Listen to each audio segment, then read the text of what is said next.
People take sabbaticals, but usually it's sort of academics that do that type of thing. So I was scared as to what is this going to do to my career. In South Africa, I do sort of media things and I do some radio stuff in my job, and I do a lot of commentary, and I thought, oh my word, I'm going to be missing in action all that time. Is it going to have some negative impact on my career?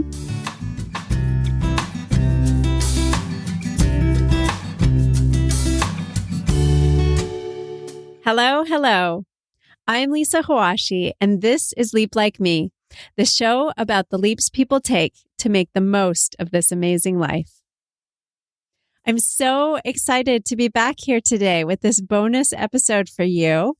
This bonus episode is meant to attach back to our season 1, which focused all about sabbaticals. Perhaps you could say I've been on a bit of a sabbatical myself. At any rate, I have taken a big leap. I gave birth to a healthy little boy. We're very happy to have welcomed him into our family. And he recently turned 1 year old. So to give you an idea of how long my break was, maybe it's a good time to note here that after you take a leap, a lot of things happen and you can't expect all of them. And so they often contain their own special timeline, often a timeline that perhaps you weren't expecting. And the important thing at that point is to really just kind of roll with it, do what you can, move along at the pace you can. And then, keep your eye though on where you want to go and what's really important to you. And then do your best to get back on track and move toward that place. And that is precisely why I'm here today. Something awesome that has been happening in the meantime through these months is that I've been hearing from a lot of listeners of Leap Like Me, people who are sharing that this was inspiration for them and had an impact on their life. And that is precisely why I'm back here today to share one of these stories with you. Our guest on the show today is Busi Radebe, though she says we can call her Busi. Busi is an economist, and she had worked for 7.5 years for the same bank in Johannesburg, South Africa, when she decided to take a sabbatical. When we spoke, she was in the middle of her sabbatical, so she offers a great perspective on what it feels like to have taken a big leap, to have learned some initial big lessons, and to be working to incorporate those learnings about herself and about where she wants to take her life into her decisions about what's next. When Busi and I met, I had to bring her story to the show. Stay tuned to find out why.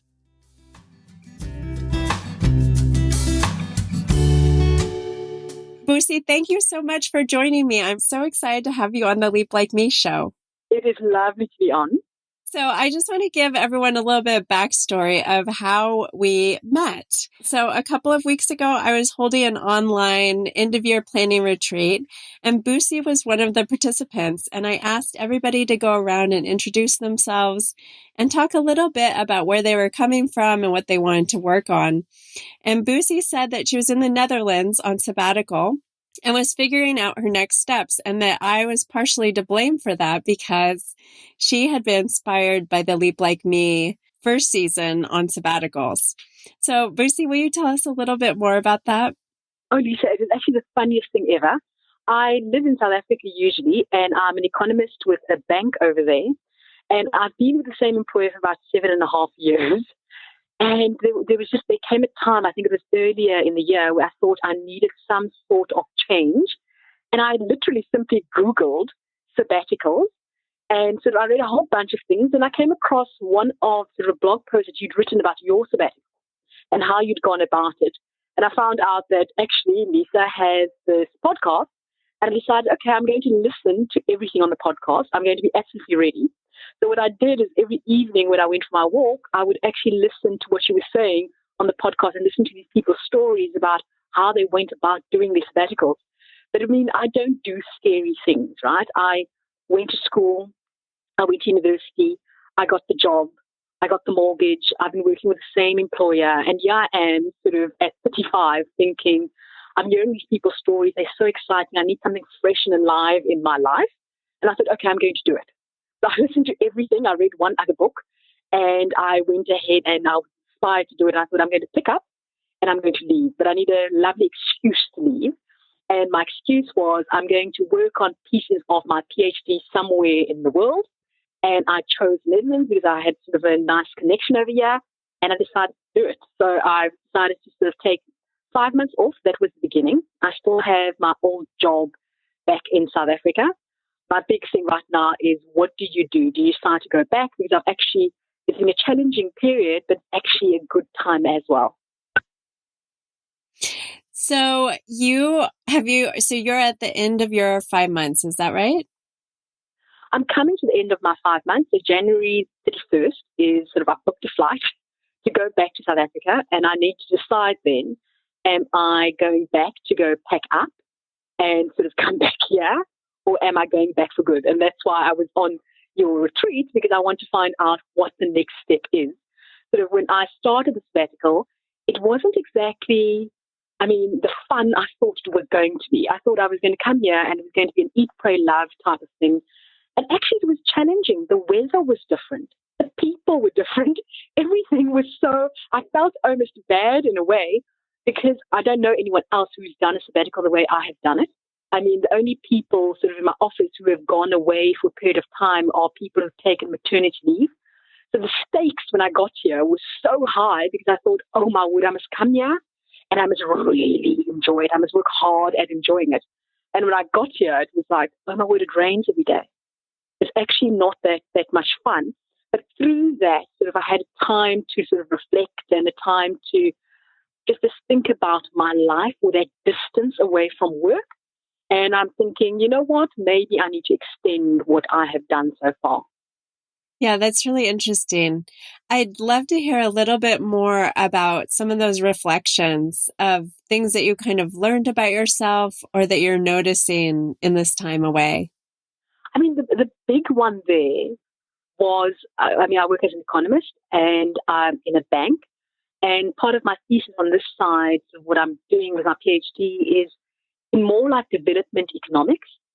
And it was lovely not to be in sort of the bank environment, because then I'm thinking in a bank-like way. All of a sudden I can think in a slightly more compassionate way, a slightly more developmental way when it comes to sort of people and their development. So that's the one big thing I sort of took away. Like, do I want to go work in a bank? Because my personality is a softer thing. And sort of I've gone away from that, and that has given me sort of that space to think about that type of thing. So that was important. The other thing is, it's something a friend had said to me long ago, and I didn't really listen, was I take on responsibility usually that is not mine. So I've got no business taking on certain responsibilities, but I take them on anyway. So I feel like heavily responsible towards my mother and all sorts of things. And all of a sudden, this break actually showed me that I can pluck myself out of that environment where I feel so responsible for everyone, and just like get up and leave the environment, and everyone is actually doing fine without me. So I was actually putting on all these burdens on myself, where this just gave me that time to say, you know what, they're doing fine without me. And when I arrived here, I came sort of into an economics department, and usually the first thing I do is sort of throw myself into things and try to be the life of the party and try to be friends with everyone and try to do that type of thing. But actually, I do that a lot in South Africa. And I got here and I was kind of tired. So it was good for me to sort of come here, almost be a stranger, and say, I'm not going to try so hard to break into friendship. You should. If my first thing was, I'm going to stay here, I would have sort of worked harder in the economic department that I'm in here. But it was actually nice to say, I've got that moment for myself and I enjoy it. I don't have to be the life of the party. I don't have to do that type of thing. And I can do, it's scary if you're sort of alone in a new place, but I can do things that scare me. And that's the big thing that came out of this. One, I can do things that scare me. Two, really, I can let go. People are going to be okay without me. And maybe my job actually wasn't the dream job I thought it was. Because when I was in it, it was the dream. And now I'm like, maybe it's not the dream. Yeah, I love how you've summed that up. It sounds really clear to me. And the importance, I guess, that what I notice is that it took kind of removing yourself from that familiar context to be able to have these insights about yourself. You have to. I think that's the big thing. You absolutely have to. Because when you're in it, you actually need to lift yourself above it and look down and take stock of your life. When you're in it, you cannot do it. I couldn't. There are certain things. I mean, I came here with the idea that I'm going to do 5 months. I'm going to do a whole bunch of hiking. I'm going to do this. I'm going to do some studying. I'm going to expand my brain. And I'm going to go right back into where I was. And actually, that wasn't it. That distance just let me actually have a proper look at my life. Sort of literally lift yourself out, look down on it and say, oh, maybe that actually is not it. Maybe something else is it. But once you're in that whole, every day you have to wake up, you have to go to work, you have to do this type of thing. You don't have sort of that time to actually reflect and say, is this me? Do I still want to do this type of thing? I mean, I've done other things in the past. I've gone backpacking to South America and I've seen people sort of do this thing where they leave everything behind, and I had my chance to do it, and you become this different person. I always sort of, now I think about it, I say, well, why do people take sabbaticals, Why do they have that necessity to do that type of thing? And for me, it's like a certain personality that does it. You actually really deep down, even though you don't know it, you're not happy with the status quo where you actually are. And you're actually using something to force yourself to say, I'm going to look down now at this thing. So you're not happy. I think most people, I know another lady from another company who'd taken a sabbatical, she also sort of, after the end of the sabbatical, said, you know what, she doesn't want to do her job anymore. And I thought, wow. I think sabbatical people are people who are going to leave anyway. Something was not sort of resonating with you. Something was not making you happy at that moment. And you just need that space to lift yourself up, look down and say, oh, that's actually the wrong thing. And I'm going to actually do something else. I'm going to get another course in my life. And I needed that distance. I don't know, other people can do it. I mean, I've spoken to other people who said, when I've spoken to a colleague of ours and he said, oh no, don't take sabbatical, just quit. I thought, that was the scariest thing for me. And someone else said, you know what, they actually like the security of knowing that I can come back and I've got something waiting for me. But those two sort of feelings that you have about that, just it's been crazy for me, but it just allowed me to say, you know what, I can look down and I can feel all these things and I can actually make stock of my life all of a sudden because it is clarity. I'm alone in another place. I do not have the family burdens, the office burdens. I can actually make that decision, and you need that space to do it, and I've loved it for that. I think it's so interesting what you've observed about that even if someone feels like they're happy with their life, but they have this kind of calling to shake things up in a big way with a sabbatical.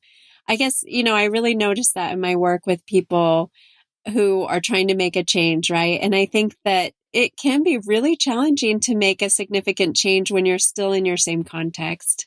And I think in many ways, you've got, with some changes and with some people, you have to take yourself out of the context to be able to really do it. Absolutely. Absolutely. You have to actually get out of your own way. I mean, you have to do things differently. Like when I drive to work in my sort of in Johannesburg, I don't even think about it. Sort of, I get into my car and I'm sort of in the office. Like I didn't think about it. I didn't think what I actually did to do that. But I think what a sabbatical does, especially something, even if you do it sort of staying at home type of thing, you're doing something different. You actually are way more alert. You are noticing things. I live in the beautiful area in Johannesburg. And when I moved there initially, it was like I noticed the trees, I noticed everything around me. After a while, it's like you are a zombie. You sort of get into the car and you're at the next spot and you don't know how you got there. And a sabbatical actually just forces your brain to do things differently. It could be a day sabbatical, I even believe, that just I'm going to do things differently. Every Monday, this is the way I do things. But this Monday, I'm going to do things differently. And I think that actually does something to the wiring that you actually, in your brain, that you notice different things. I don't drive here. I have to go on a bicycle. I mean, it was the scariest thing because the Dutch really cycle fast. Yeah. So it was an absolutely scary thing to know that every morning and every evening I have to go on a bicycle. And to cross the street. Exactly. It just, and they drive on the wrong side of the road. You know, in South Africa, we drive on the left-hand side of the road. All of a sudden, my brain just had to, like, get used to, oh my word, the cars are going to bump into me even when I'm walking. I had to get used to the food, the weather, the everything. You have to actually, you're actually getting a jolt. It's like this new thing that's happening. You have to, if you want that change, if you want that clarity, if you want that thinking, you have to do something. And for me, this was particularly a scary thing to do. And it actually just jolted me out. And I can actually now say, oh, I've done this scary thing. I mean, you have to plan it financially. You have to, lots of the people you've spoken to on the first series come from developed countries. I come from a developing country with a weak currency. So how do you plan that type of thing properly? How do you do this? Stop converting in your head that type of, I needed all that. And now I'm like, oh, I've done a scary thing and a very expensive thing. And it was a very high stakes thing. Now that I've done this thing, I can take other changes in my life. I can do other things. It's actually not that scary. Yeah, Busi, I wanted to ask you about that because I know we have listeners from all around the world. And I was really curious to hear your insights about what was it like for you as a South African to do this versus someone who comes from, like you said, a more developed country? I mean, it is scary. If we look at something like corporate South Africa, I don't know many companies. I mean, I come from one of the big banks, right? I work for one of the big banks. And I was the first person. I've been with this bank. I've worked in numerous banks, but this particular bank for 7.5 years. And I was the first person in my 7.5 years to actually go out there in that corporate culture and go, I want to take 5 months off and just leave it all. Yeah. So, I mean, my one fear was, what is it going to do to my career in this? So people take sabbaticals, but usually it's sort of academics that do that type of thing. So I was scared as to what is this going to do to my career. In South Africa, I do sort of media things and I do sort of radio stuff in my job and I do a lot of commentary. And I thought, oh my word, I'm going to be missing in action all that time. Is it going to have some negative impact on my career? I spoke to one lady who said she doesn't think so. She's been on maternity leave twice and everything was actually okay. I think the big thing with South African firms, if you want to do that type of thing, is to come out there and not put sort of a financial burden on them. And I think that's the thing that sold to them. The one thing I said was, you know what, I am not going to make it difficult for you at all. I am going to make it easier. I'm going to pay for most of this sabbatical that I'm taking. I'm going to take the salary cut over this period to do this type of thing, which meant from my side, I had to save for it. And you have to save a longer time. So if you're coming to the Western Europe from South Africa, I mean, it's crazy. I mean, the currency sort of conversions there are crazy. So you need to keep that in mind. If you come into a place like Amsterdam where rent is like out of this world, the big thing with someone from a developing country is to convince your employer that, oh, this is not a crazy teenage thing. This is a serious thing. I can sell it to you, which I try to sell it to them. And the other thing is the financial cost of it. I mean, when it comes to South African passport, takes you places, but really in lots of developing countries, the South African passport doesn't take you to developed countries. So you have to think about visa regulations, how are you going to do it? I mean, I found a nice loophole because if you've got a South African passport and you want a Schengen visa, it is 3 months max that you can stay in the Netherlands, in the Schengen area. And then after that, you need, so for the Netherlands at least, you need some sort of temporary permit to live here. And I did it nicely through studies. So that's one thing I did. So with American passport, it's something different. But with the South African one, I said, okay, I'm going to hitch myself to a university every year, and they can actually vouch for me and say I can stay here for a year or whatever they give to you. So you need to think about that very carefully. The passport doesn't, where you go, the passport does not take you very far. So you need to find creative ways of making the passport take you far and make you stay in places as long as you want to come to the developed world particularly, but other places obviously can go. The money is going to be a big deal. South Africans do not do this type of thing. It looks sort of pampered, but I don't think people should worry about that. As long as you can sell it to whoever on the other end, it's actually going to be okay. I could sell it to my very traditional mom, who, you went to school, you did this, and I could sell it to her and just fine. I said, you know what, I'm going to come back better. It's going to pay for itself over and over. I don't know yet, but I feel that I'm a better person for it. So even if it doesn't come out with hectic things I've written for a thesis, whatever, I'm coming back as a better person. I'm coming back as a better economist. I mean, some of the things that was lovely, just the distance I've had, just as an economist, being amongst academic economists, I know I'm going to come back and I know it's going to be way better thinking that I'm doing. So I had to sell it to people like I'm going to learn something better. I'm going to learn something good and I'm going to come back with it over here if I am coming back. But I had to do that type of thing. And I think with a developing context, you need to think about where your passport is going to take you and you need to think about the money thing very carefully.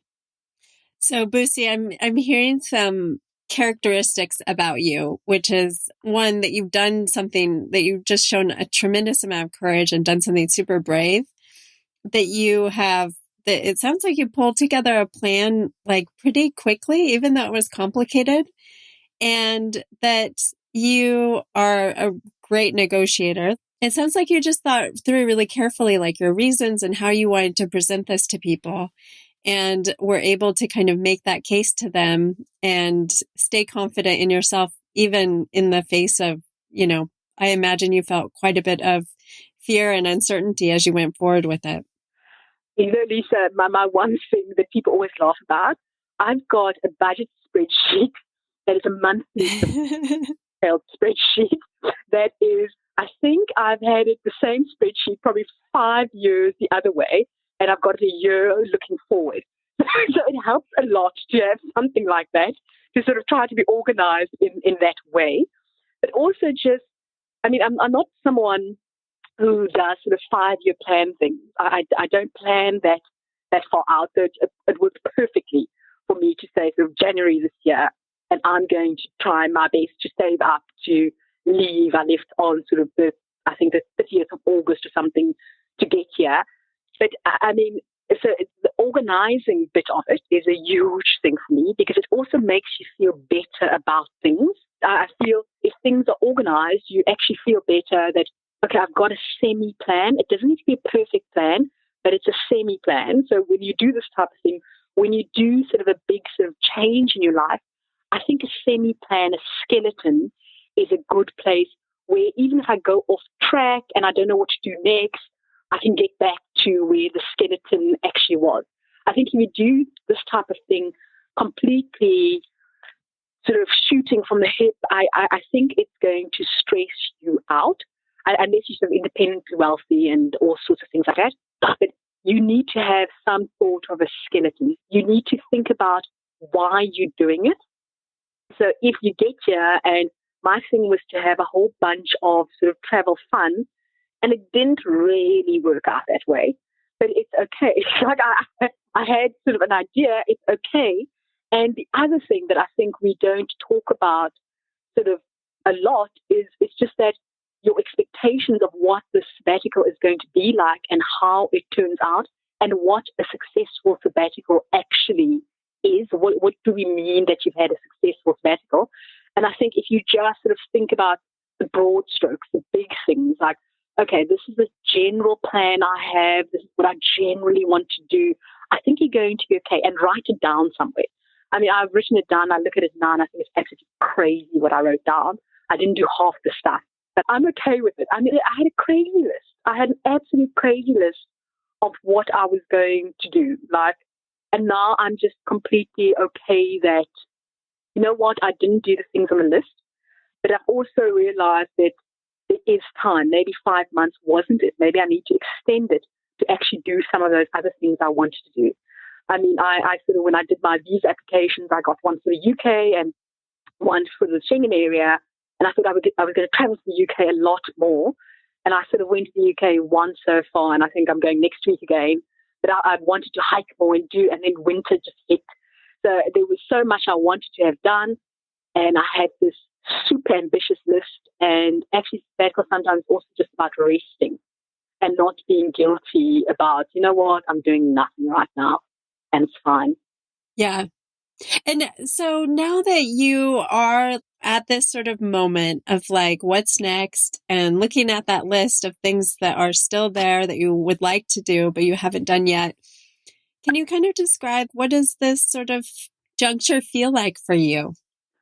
It is actually, I wish I had come to this point sooner. I think when I started off on the sabbatical process, I still had the end of January as the time I was going to go back home.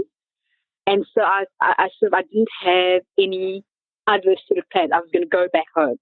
Now that I'm here, I'm kind of like, oh, I wish I'd never made that decision to actually just have it end in January. You can always change these things. But I wish I hadn't. And if I had known in September that I was going to leave end of January, which I did know, I would have done things sort of slightly differently. I would have thought earlier whether I wanted to have stayed here or not. This is going to sound like the scariest thing ever when my colleague told me sort of just quit the job. Don't actually do a sabbatical thing, just quit it so you can be free at the end. That was the scariest thing he said to me. But it was actually for my sort of purposes, he was right, because I should just quit it, because now I've got this imposed deadline here that I don't know what to do with, because now I realize I should just quit. I don't have deadlines. I can do my thing. So now that I'm here, I'm kind of sad that I should have, the urgency, do I want to stay? Do I not want to stay? I've got sort of a month and probably a couple of weeks, a month and a week to actually decide what the next step is and to make the plan for that step. So it is a sad sort of time. It is sort of like, I've had a taste of this. The list is still long. I can still do the list. I can go home and come back and still do my list. But it is a sad thing. It is, what is sad for me is my fear, and it was a fear thing of keep holding on to my job, actually stopped me, it hasn't stopped me really, but that there was a fear thing to hold on to the job. So it was absolutely this fear I had on the other side. And because of that fear, I didn't let go of the job to actually open my list and say, you know what, I've got a whole year to do my list and not only 5 months. So I think fear is the one thing when you're doing this type of thing that you just have to get rid of. So it is sadness that I noticed self-imposed thing because I held on to my job because of fear. And are you contractually needing to go back to South Africa to finish out your job a certain amount of time at this point? No, I am actually, I am a lucky bugger because if I had taken because my employer does actually give you sabbatical leave with sort of your pay and that type of thing. And for some strange reason, and I'm very lucky. I actually said, no, I won't do that. I'll actually pay for this period for myself, which means I've got no obligation actually I need to go work notice, or I can do it remotely, yeah. But I've got really no obligation to them, which is again, these things just work out. Like they work out. I've got no obligation, but I didn't pack anything at home and I didn't do anything like that. But I've got no obligation really. So I can go back and work notice or do whatever or get a contract with them or do whatever I want to do. But I have to decide that sort of in the next 5-6 weeks. So I'm going to have to decide all of that in this period. But luckily, for some strange reason, in my not wanting to be a financial burden, I had just said to them, no, don't worry, I'll pick up my own tab. And it was a good thing to do that, actually. So you kind of have the option of going back to South Africa, kind of taking care of where you live and your possessions and being able to go back on sabbatical, or to kind of return back to life there. Is that what I'm hearing? Yeah, that's what you're hearing. So I've got these two options, and I can't wait to be on break with friends and do Christmas next week to actually sort of figure out which option I'm going to take. I know which option I'm pulled towards. It is to go back home actually and clear up everything and return. because there's so much more I want to do. So that is sort of the one option I have. But again, you need money to live. So that's the other thing. I had saved up and done it for sort of 5 months. Maybe I can go for a few more months. But I had done it for this period of time. But so I need to think about things like, oh my word, job-wise, money-wise. You can't, I'm not independently wealthy. Money-wise, what am I going to do to actually live from this point onwards? So it's more complicated than that, to sort of go back and go, what am I going to do sort of money-wise? Am I going to come here and look for a job that is going to allow me to do what I want to do? What am I going to do next? I know what I want to do, definitely. So if I want to go home and I want to settle everything and then come back, but it's like, oh, then I'm going to need to live. Absolutely. Yeah. and that's the big thing, I think. Well, and it sounds like that you have relied on your friends for support through all of this. Like I hear you referencing a lot of conversations. Oh, yeah, no, I love to talk. I love bouncing things off people just to sort of, and in the end, sort of do my own thing. So you can't just be like, do what other people tell you to do. But I have got very supportive friends. That has been one thing. So, I mean, they're all over. So I'm spending Christmas with South African friends, which is just amazing. So they're flying over to London and we're all meeting there. So it is, I've got very supportive friends. So even though they're not here in person, and I think the Dutch can be pretty cold. So it's very sort of difficult to break into friendships over here, which is fine for the season I'm in. So it is lovely to actually just always have someone somewhere who can actually support you and go, no, you're going to be just fine. And it's been the loveliest thing for me to have these people like on the other side of the world that just go, you know what, you're going to be fine. So I can talk to them about things and they can go, okay, we're going to listen. And I think that's an important thing when you're doing changes in your life. Have those people, my mom is one of them too, who can just sort of hear you out. And my mom's a difficult one because I have to kind of go, I just want you to listen. I don't want advice. I don't want you to be anxious because that makes me anxious. Just listen. And I've got a whole bunch of friends who just listen. And when I want advice, I'll ask straight out for advice. And sometimes I just want you to listen. By saying these things out loud, or some people want to write things down, that's another thing I do, to sort of see it or to say it out there, then they know, okay, this is the next move. It actually makes sense as I write it down. It makes sense as I speak. And then I know this is the next thing that I should be doing. I just love the descriptions that you have about these relationships and how they support you and how you know that you need them to support you too. Oh yeah, no, you absolutely do. I don't know how other people do it. You can find some other way of doing it, and they don't need to. I mean, they really don't need to be in the flesh. I think, the coolest thing is when I left South Africa, is I told a whole bunch of people what I was going to do. And so many people said, okay. So one of my colleagues said, I've got a son in Amsterdam who lives in this. Here's his number. I'm going to give him sort of your number. And then sort of I've made a very good friend here. And that was from sort of a friend in South Africa who had introduced us via email. And I've done everything with this lady. So it is that sort of support, that network. Use your networks if you can. So I have used that type of thing. I have really, the people I have met, the people I am sort of close to here in this 5 months have been from just telling people in South Africa. Because if you go into a strange place and you can actually make that connection and say, you know what, if I fall down and something happens to me, I want to know that, you know what, I can call this kind of person, I can call that person. And it's been lovely for me to say, I'm using my network at home and I'm connecting with a whole bunch of people here. And then when I got here, I thought, oh my word, I had to join different things. And I think one of the things I sort of joined was Internations, which is for expats. And I went to a few drinks and to just mix it up with sort of the friends that I was being introduced to. And it has been amazing.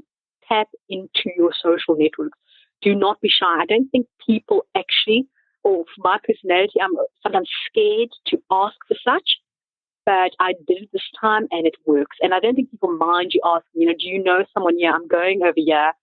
Yeah, people really don't mind. I've seen that they don't mind at all. Yeah, that's so important. Well, Busi, to wrap up our conversation, I have 3 quick questions for you. And the first question is, what do you wish you had known before you took your leap?